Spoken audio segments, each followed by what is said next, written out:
안녕하세요. 건기창입니다. 오늘은 대구 경북 통합에 앞서 경북 도청 소재지 시군 통합이 우선이라는 주제로 이야기를 나누어 보고자 합니다.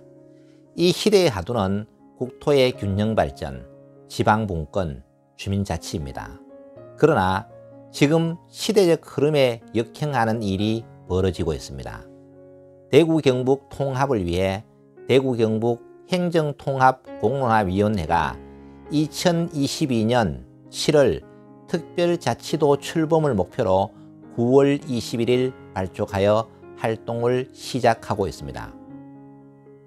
공론화위원회는 대구 경북이 통합되면 인구 510만 명의 지역 내 총생산 165존으로 경기와 서울 다음으로 세계 무대에서 직접 경쟁할 수 있는 초강력 지방정부가 만들어진다고 주장을 합니다.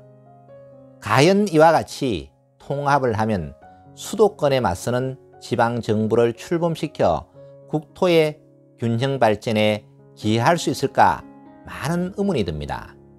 현재 제시한 인구와 지역 내 총생산은 현재의 대구와 경북을 합한 수치에 불과합니다.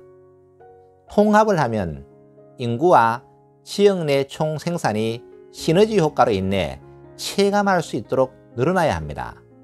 단순 더하기를 해서 지자체의 규모가 크게 된다고 하는 것은 아무런 의미가 없습니다. 즉, 속빈 강정과 같다는 것입니다. 국토의 균형 발전은 수도권 중심의 정책에서 지방 중심의 정책으로 전환이 이루어지지 않으면 불가능합니다. 이를 위해서는 지방에서 생활하는 것이 수도권에서 생활하는 것보다 모든 면에서 더 좋은 환경이 되어야 가능한 것입니다. 통합을 하면 앞으로 인구는 늘어날 것인가? 현재와 같은 상황에서는 불가능하다고 생각을 합니다. 수도권의 인구는 지속적으로 늘어나겠지만은 대구 경북의 인구는 곧 500만도 무너지게 될 것입니다. 과거 3대 도시는 서울, 부산, 대구였습니다. 그러나 대구는 3대 도시의 명성을 잃고 인천에 자리를 내주었습니다. 이와 같은 문제를 극복하기 위해서는 대구 경북의 통합을 논의할 것이 아니라 국토의 균형 발전을 위한 다양한 정책적 제도와 대안을 제시해야만 합니다. 중앙정부의 권한을 대폭 축소시키고 지방 분권을 강화하기 위한 주민자치 실현에 총력을 기울여야만 합니다. 작지만 세계 속에서 경쟁할 수 있는 강한 지방정부를 만들어야만 합니다.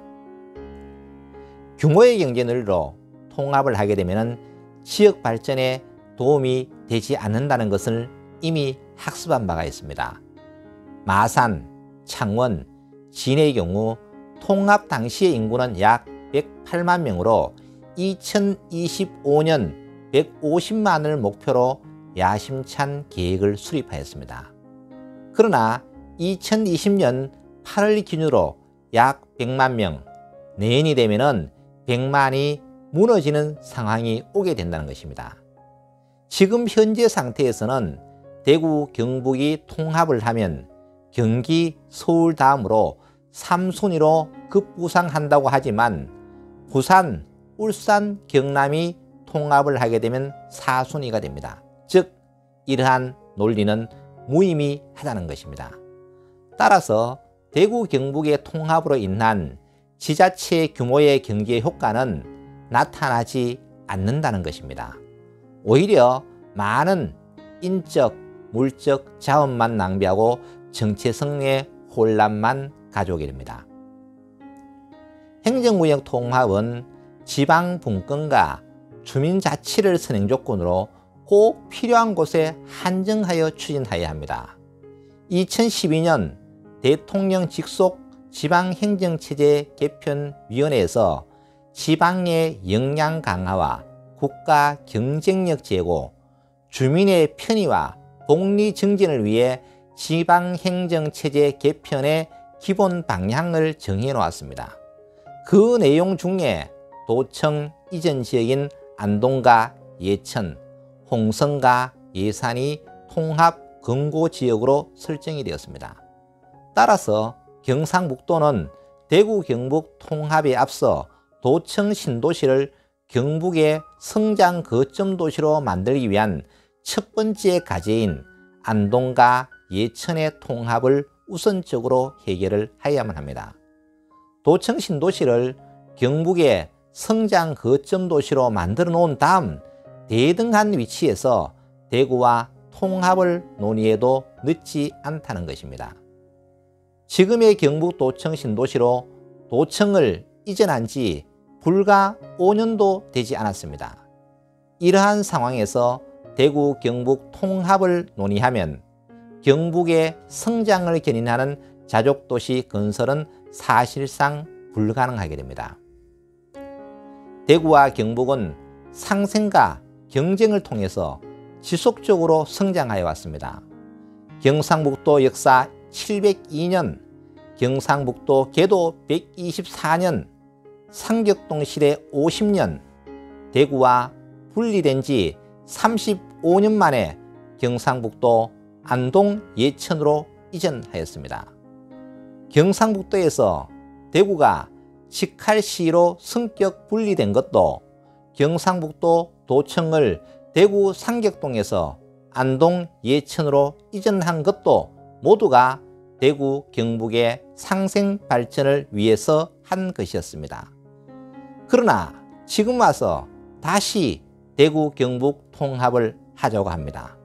그것도 내년 1년 안에 공론화 과정을 거쳐 2022년 출범시키고자 하면서 주민들에 의한 진정한 상향식 통합이라고 합니다. 참으로 어처구니가 없습니다. 상격동에서 도청을 안동으로 옮기는데 얼마나 많은 공론화 과정을 거쳤는지 우리는 잘 알고 있습니다. 1995년 도청 이전 후보지로 안동이 1순위로 결정되었지만 집행부의 의지 부족과 의회 합의 도출 실패로 무산이 되었습니다. 이후 민선 4기 김관용 도지사의 공약으로 다시 출발해 2008년 6월 8일 도청 이전지를 최종 결정하고 2016년 2월에 도청을 이전하였습니다.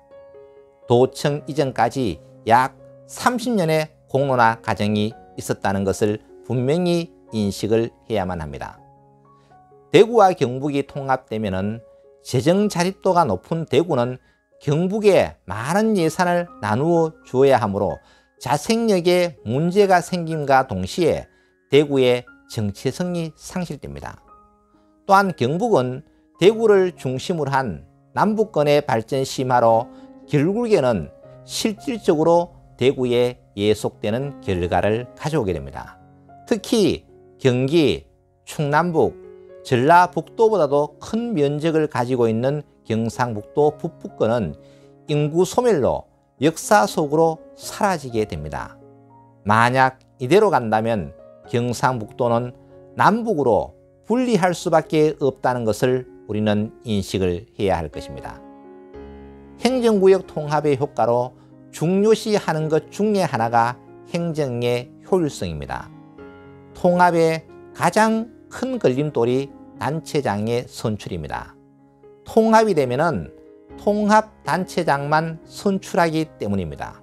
그런데 대구 경북은 특별자치도지사, 특별시장이 각각 선출되어야 한다고 주장을 하고 있습니다. 더욱 이해가 가지 않는 것은 대구 강력시의 자치구를 준자치구로 구청장을 직접 선출하고 구의회는 구성하지 않겠다고 하는 것입니다. 이와 같은 내용은 2계층제의 지방행정체제를 3계층제로 만들고 설상가상으로 지방의회를 폐지하여 지방자치의 근간을 흔드는 것입니다. 지난 30년간의 노력으로 경북 도민의 염원을 담아 도청을 이전하였습니다.